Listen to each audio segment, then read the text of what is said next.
કોણ છે? પ્રભુ પ્રભુભાઈ. હા, શું તકલીફ હતી? મસાની પ્રોબ્લેમ શું તકલીફ થતી હતી?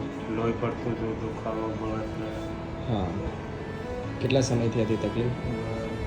2 વર્ષ જેવું થઈ ગયું હતું. 2 વર્ષથી હતી. ઓકે, પછી શું દવા કરી? તે દવા કરી એમાં મટી ગયું. મટી ગયું. કેટલો ટાઈમ લીધી છે દવા? દવા 2 અઠવાડિયે 3 અઠવાડિયે લીધી. 3 અઠવાડિયા. ઓકે, અત્યારે અત્યારે કમ્પ્લીટ કમ્પ્લીટ છે. દવા ચાલુ છે અત્યારે? ના, 2 મહિનાથી બંધ છે. 2 મહિનાથી બંધ છે. કોઈ તકલીફ? ના કોઈ મસા કેવું કંઈ દેખાય છે? ના કંઈ કંઈ નથી. લોહી કેવું કંઈ? ના કંઈ કોઈ જ તકલીફ નથી. ઓકે, ઠીક છે.